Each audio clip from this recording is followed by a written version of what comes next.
Tapi seperti apa nih kedatangannya hari ini ke rumah Mas Uya, memantau atau seperti apa? Melanjutkan ke jalur hukum kah? Atau seperti apa? Yang pertama, saya hari ini ya diminta oleh Mas Uya ya untuk hadir dan melihat situasi rumah ya.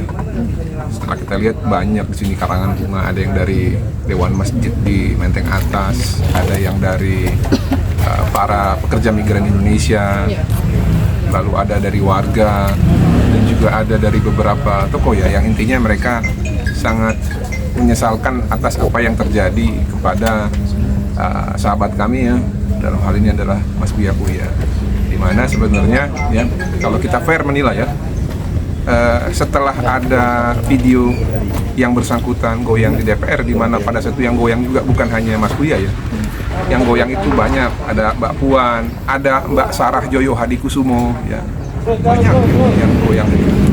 Memang pada saat itu kalau yang saya pahami ya, itu ada acara di DPR yang ditutup atau dihibur dengan lagu daerah yang akhirnya memantik semua orang yang memiliki kecintaan terhadap budaya kita untuk bergoyang. Namun memang saya harus jujur juga, kita memahami bahwa rakyat kita sekarang dalam keadaan sulit. Mungkin ada beberapa dari rakyat atau mungkin sebagian besar masyarakat itu sekarang tidak punya beras di rumah, tidak punya lauk pauk untuk disantap, sehingga hal-hal yang seperti ini memudahkan mereka untuk terprovokasi. Namun yang perlu warga dan juga masyarakat yang mengikuti berita ini untuk mengetahui kasus seperti ini sebenarnya seperti apa. Mas Uya itu setelah dia goyang nggak pernah mengeluarkan statement apa-apa. Namun kan ada beredar narasi ya, video terus dibuat caption, gaji 3 juta per hari itu tidak ada bapaknya, saya jadi artis 10 juta. Lalu ada video-video lain yang seakan-akan meledek, bahkan salah satu media Tribun ya namanya. Iya. Dari sini saya juga menyampaikan juga itu mengutip bulat-bulat dan menambahkan narasi seakan-akan mengiyakan bahwa setelah goyang DPR itu Mas Uya seperti membuat reaksi yang menantang rakyat. Padahal enggak. Saya pastikan itu enggak terjadi. Ya nanti boleh dicek berdasarkan digital forensik. Tidak ada satupun video yang dibuat oleh Mas Uya pasca dia bergoyang untuk membenarkan tindakannya. Yang ada justru dia meminta maaf kepada rakyat ya, cuman kan rakyat sudah keburu mungkin sebagian terprovokasi ya, akhirnya terjadilah kejadian yang menimpa beliau gitu ya. Kalau dibilang kan, oh ya dia kan layak dimiskinkan, dia kan anggota DPR, dia korup, orang baru 10 bulan jadi anggota DPR. Saya berani bertaruh ya, dan saya berani memastikan bahwa perabotan yang ada di rumah ini, rumah yang uang yang dipakai untuk bangun rumah ini murni semua dari hasil kerja sebagai artis atau sebagai pengusaha. Karena kalau yang saya dengar Mas Uya ini kan kolektor mobil juga, sering jual beli mobil ya, disitulah mungkin rezekinya. Tapi apapun itu sudah terjadi, Mas Uya sudah mengikhlaskan semuanya, dan dia juga sudah berjiwa besar untuk menerima keadaan ini. Sudah, apalagi persoalannya. Tadi kan kalau ditanya sama Mbak, apakah akan dilanjutkan ke proses hukum? Tidak pernah sekalipun Mas Uya itu ya melaporkan kejadian ini kepada pihak yang berwenang. Nanti boleh dicek, nggak pernah. Tidak ada laporan dengan kode model B ya, itu kalau kepolisian yang dibuat sendiri oleh Mas Uya ataupun dibuat melalui kuasa hukum atas peristiwa yang terjadi menimpa beliau. Walaupun sebenarnya kalau kita refleksi lagi tadi, sebenarnya ini ya kurang adil buat beliau. Tapi mengingat kondisi masyarakat seperti ini sekarang, ya ini juga jadi pelajaran buat para pejabat untuk lebih bijaksana lagi bersikap. Dan mungkin protokoler DPR atau protokoler lembaga pemerintahan nanti ke depan hati-hati nih dalam memfasilitasi lagu-lagu atau yang bisa memantik pejabat-pejabat untuk bersikap di luar dari fungsinya gitu. Karena ya sedikit percikan yang terjadi maksudnya tidak sesuai dengan fungsi, itu bisa langsung memprovokasi masyarakat gitu. Nah, kembali lagi tadi, Mas Uya tidak akan memproses ini ini semua murni kewenangan kepolisian. Kemarin ada salah satu orang ya yang sempat diamankan oleh polisi, itu pun sudah langsung diupayakan penyelesaian perkara sehingga selesai. Sudah disidangkan, Bang? Bukan, dihentikan. Yang ibu-ibu Yang ditangkap, langsung selesai di tempat. ya. Namun kan ini kalau nggak salah ada beberapa ya. Nah, ini mungkin nanti ke depan Mas Uya juga sudah berkomunikasi sama keluarga sisa daripada para pelaku pada saat itu untuk bisa segera menyurati ya kepolisian untuk menghentikan perkara ini. Jadi kayak diampunilah atas apa yang terjadi kepada Mas Uya. Mas Uya memaafkan semua penjara yang mengambil barang-barang di rumah. Iya.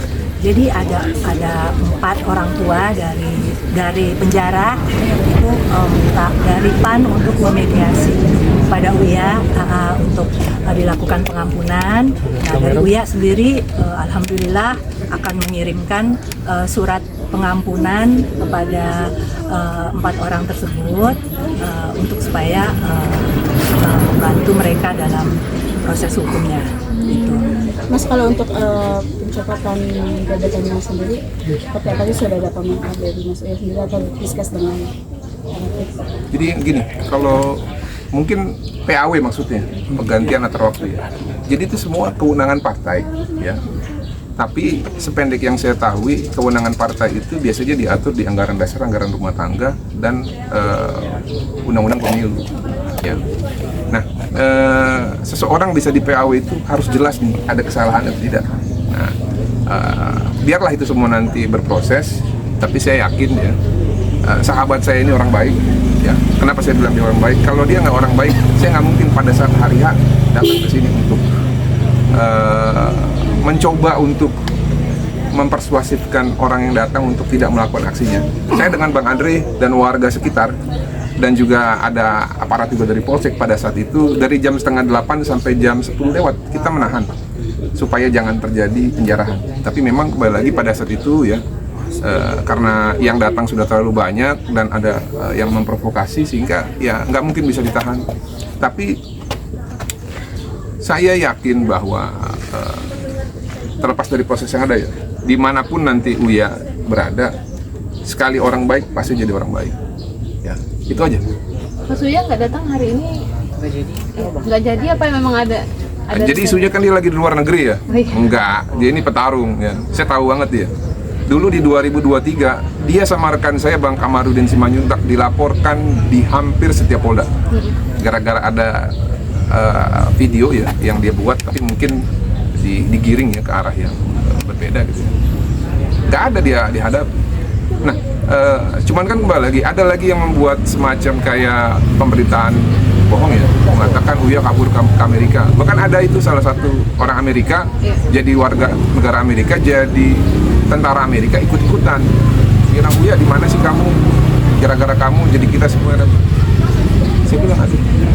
Pertama, lu orang Amerika, jadi tentara Amerika. Ngapain ngurusin warga negara Indonesia? Ngapain ngurusin tanah air Indonesia? Dan yang nggak kalah penting adalah apa yang disampaikan itu salah. Uya ada di Indonesia dan nggak hadir karena memang nanti mungkin disampaikan Bang Andre kenapa nggak hadir. Ada trauma datang ke sini Bang? Ya kalau dari cerita dari Bapak ya maksudnya, ya mungkin dia emang trauma. Kalau saya juga pribadi sebenarnya trauma karena emang pada saat itu di situ kondisinya, karena emang pada saat kejadian penjarahan itu saya emang diutus Bapak ke sini ke lokasi karena emang pada saat itu kita memang mau menyelamatkan kucing-kucing Bapak pada saat itu. Emang karena kan kucing-kucing emang disayang maksudnya ya. Cuman karena kondisi sudah ramai kita nggak bisa. Cuman plan B-nya itu saya emang disuruh buat ngerekam orang-orang yang mengambil barang-barang Bapak dan kucing-kucingnya Bapak supaya apa? Supaya kita bisa melacak orang-orang ini. Dan emang sudah diproses kan, beberapa sudah kembali, beberapa sudah dibalikin. Emang bernegosiasi, Bapak tidak mau melanjutkan jalur hukum karena emang Bapak nggak mau, ya kasihan juga orang-orang yang nanti yang emang ikut-ikutan doang gitu ya, yang terprovokasi gitu. Emang kalau narasi bilang wah Uya tidak sayang, dia bukan cat lover segala macam. Saya tegasnya emang bosnya itu emang cat lover. Kalau dibilang kucing-kucing semua malnutrisi tidak. Yang diambil Sherina itu emang kucing lagi sakit kondisinya. Saya juga udah komunikasi sama bapak dan sama cat yang jaganya kucingnya, yang pelihara kucingnya di sini. Emang kondisinya lagi sakit pada itu. Cuman keseluruhan semua kucingnya hilang itu diambil semua. Nutrisinya tercukupin dan bahkan sebulan bisa puluhan juta habis uang bapak buat pemeliharaan kucing. Jadi janganlah mau digiring-giring orang terkait bapak tidak cinta kucing segala macam supaya meramaikan gitu. Ya itu bapak juga bilang emang itu sekarang lagi proses untuk pencarian kucing-kucingnya, beberapa yang udah dapat gitu. Dan kalau dibilang balik lagi saya tambahin pernyataan Bang Martin soal berita hoax. Mungkin beberapa wartawan pernah ngeliput bapak yang di DPR yang pas kondisi bapak rambut keriting. Ini para wartawan tahu itu kondisi tentang bahasa pak. Cuman orang-orang yang punya kepentingan sendiri buat menjatuhin bapak itu diedit seolah-olah bapak bilang kan gua artis nggak masalah, gaji 3 juta segala macam, itu dinarasikan supaya bapak dihujat gitu loh, difitnah. Wartawan yang meliput pada saat itu mungkin tahu itu kondisinya emang bukan ngebahas soal gaji, tunjangan segala macam, enggak, itu ngebahas soal yang Amerika setahu saya ya. Cuman dinarasikan bahwa bapak sok ngartis, sok konten. Kalau dibilang pejabat nggak boleh konten dong, lah KDM aja konten, ya kan? Kan itu kita menunjukkan dokumentasi bahwa kita mengerjakan dan membantu orang gitu loh. Nggak salah dong orang ngebikin itu dokumentasi kan. Ya KDM aja melakukan itu dan banyak lagi hal-hal pejabat-pejabat lain gitu. Jadi jangan digiring lah, jangan mau digiring terprovokasi sehingga menyerang bapak karena kalau saya 100% emang semua yang diberitakan itu hoax selain yang di DPR juga gitu. Karena kita juga udah diskusi juga ke bapak pada saat permasalahan yang isu-isu itu lebaran gitu. Karena bapak jujur kalau dibilang ngebantu orang, sering ngebantu orang, membantu orang sakit. Bahkan kita ada call center emang khusus warga dapil kita gitu. Banyak yang ngadu segala macam kita proses. Ada pasien BPJS yang tidak dapat rumah sakit, kita proses, kita telepon langsung direktur rumah sakitnya, kita telepon dapat rawat inap gitu. Jadi makanya saya sangat sayangkan lah kenapa orang-orang terprovokasi buat menyerang bapak. Ya kalau saya pribadi sih ya ada orang yang berkepentingan di sini yang ingin menjatuhkan bapak. Ya bapak seorang artis yang banyak berbuat gitu loh ya, secara DPR saya 7 tahun sama bapak gitu. Memang saya tahu gitu gimana kebaikan bapak gitu, nggak usah lah diumbar-umbarkan bapak, cuman ya itu gitu.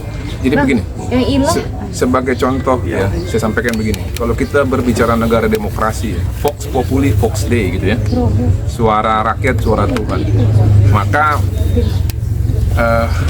parameternya harus jelas. Yang pertama ya, Uya ini sebelum dia jadi anggota DPR ya, dia kan banyak yang stereotyping bahwa dia ini artis lah, nggak bisa apa-apa ya, nggak ada dampaknya bagi negara.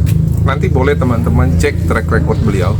Dan ini juga salah satu alasan kenapa saya mau gitu ya ikut serta di sini, membantu beliau pada saat juga belum anggota DPR. Karena kenapa? Ini orang punya prinsip idealisme dan juga rasa empati kepada masyarakat. Saya ada bantu 3 perkara yang cukup besar terjadi di Indonesia bersama-sama Mas Buya. Nanti boleh dilihat korban TPPO Myanmar, 21 warga negara Indonesia diperdagangkan oleh sindikat human trafficker Malaysia. Bahkan sindikat ini ngomong begini, Presiden lu Jokowi datang ke sini aja kalian nggak bisa bebas. Itu satu, ada yang jarinya dipotong. Kita berjibaku, kita beritakan, kita koordinasi sama keluarganya. Sampai akhirnya pemerintah dan polisi mengirim utusan untuk membebaskan orang-orang ini. Cukup sampai di situ? Enggak. Saya sama Mas Buya advokasi, pelakunya ditangkap, kita pastikan, kita kawal persidangannya, divonis 12 tahun penjara dan direstitusi 1,5 M. Itu satu contoh. Yang kedua, TKI dan TKW di Hong Kong itu ada sekitar puluhan yang jadi korban kekejaman seorang laki-laki. Itu juga kita advokasi juga. Itu pelakunya sampai di penjara sekarang. Lihat nanti di Polda Jatim, namanya Kenny, saya nggak tahu SHM-nya benar atau enggak ya, tapi dia ngaku Kenny SHMH. Dan kasus-kasus yang lain di Taiwan, lalu kasus-kasus yang lain itu ada ibu-ibu ya jadi istri polisi, anaknya dieksploitasi secara seksual. Ya, kita advokasi juga dari yang tadi divonis cuma 1 tahun 6 bulan jadi divonis 20 tahun. Jadi kalau dibilang ada pekerjaannya atau tidak, dia ini udah banyak berbuat. Cuman kembali lagi ya, keadaan dan situasi itu kan kadang-kadang menentukan juga bagaimana seseorang menyerap pemberitaan. Nah ini yang coba saya mengerti, karena memang nggak bisa dinafikan juga negara kita ini sekarang dalam keadaan yang memang ya rakyatnya lagi butuh makan, lagi lapar. Ketika ada sesuatu yang terjadi terkait pejabat yang dianggap kurang pantas, itu bisa memantik. Bang, mediasinya antara yang mengambil barang dengan Mas Uya itu dilakukan di mana, Bang? Dan sudah selesai semua kah atau masih ada yang belum? Oke, yang pertama tadi yang ibu-ibu tadi itu langsung di Polres Jakarta Timur. Nah nanti kalau untuk yang ada sisa sekarang keluarganya yang sedang ada di tahanan, nanti mungkin Ibu Santi yang akan sampaikan. Lagi proses. Yang sudah dikembalikan dan yang sudah diambil apa aja? Kucing itu udah ada beberapa, paling Total semua berapa, Bang? kemarin 12-an ya. 12. Total semua yang ada di rumah. Total rumah sih 20. Yang sudah balik? Sekitar 7 atau 8, saya juga kurang pastinya. Cuman saat ini sih Bapak lagi nyari kucing yang namanya Uma, biru, sama Shepherd. Yang itu belum bisa. Nanti wawancara Tamara yang ngurus soal kucing. Dia yang berkoordinasi sama Bapak langsung. Karena Bapak juga bukan tidak peduli sama kucingnya, dia nyari sampai detik ini gitu. Sama ya itulah, barang-barang juga sudah kayak Bapak itu juga lagi cari foto nikahan dia.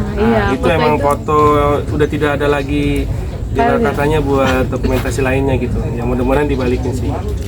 Total kerugian kalau nantinya kucingnya tidak akan kembali semua, maksudnya sendiri sudah mengikhlaskan belum? Nah kalau buat obrolan itu sih belum tahu ya. Cuman Bapak bosnya masih berusaha untuk mencari semua kucingnya, karena ya itu dia emang pencinta kucing, dan emang kucing-kucingnya itu ya emang dijaga dengan baik gitu loh. Jadi ya sangat sayang gitu untuk dia tinggalkan gitu. Dan itu sama itu juga kan nanti bisa lihat di Instastory Bos Uya, ada muka satu orang yang lagi dicari Bos Uya, bisa lihat nanti di Instastory Bos Uya bahwa itu yang ngambil kucing yang namanya biru.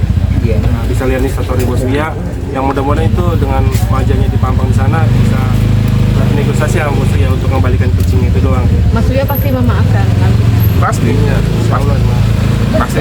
Total kerugian semua sudah terhitung belum sampai hari ini? Kira-kira kisarannya aja.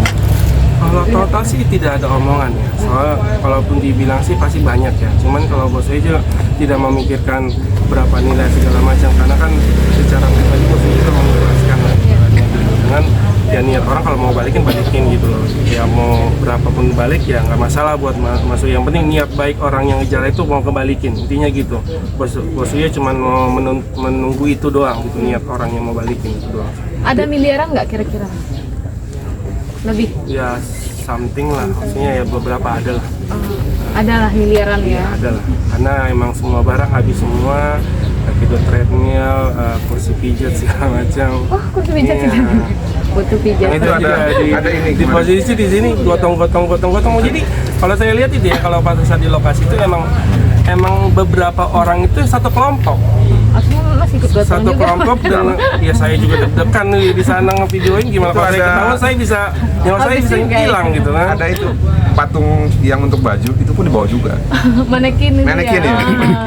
Emang terorganisir kalau aku bilang, beberapa orang ya yang tidak terprovokasi. Emang ada beberapa kelompok yang terorganisir yang mungkin dibayar atau ya kita nggak tahu ya. Itu organisasi mereka, kumpulan mereka emang ngebawanya gotong-gotong gitu, gotong-gotong mungkin dikumpulin di mana saya nggak tahu.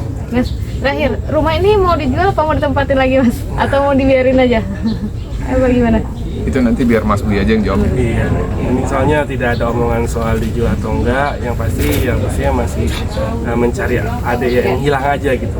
Yang penting maksudnya cuma menyampaikan ya janganlah sampai masyarakat itu ya mau diadu domba, mau diprovokasi terkait hal isu-isu hoax. Kalau saya bisa tegaskan bahwa Bos Uya saat ini adalah korban hoax. Ya. Coba kasih bukti bahwa emang video-video yang menyerang Bos itu benar atau enggak, ya boleh kasih buktinya. Ada nggak yang benar Bos yang mengklarifikasi terkait dia joget di rapat itu. Tapi yang menyebarin video yang sebelumnya, yang video hoax itu mau diproses gak sih atau dicari atau gimana kan sebelumnya? Nah, itu kan banyak sekali ya, sistematis. Jadi nanti biar kepolisian saja yang bekerja. Tapi yang pasti apakah ini polanya tersangkut kepada pola yang lebih tinggi lagi atau tidak, itu nanti biar urusan polisi. Tapi intinya terkait kejadian ini ya, Mas Uya seperti yang sudah disampaikan oleh dia sudah ikhlas. Sekarang yang paling penting bagaimana masyarakat bisa kembali move on ya, jangan mau terprovokasi dengan hoax-hoax yang lain sehingga negara kita bisa kembali lagi agar bisa lebih ke depan lebih sejahtera. Itu saja yang paling penting. Oke.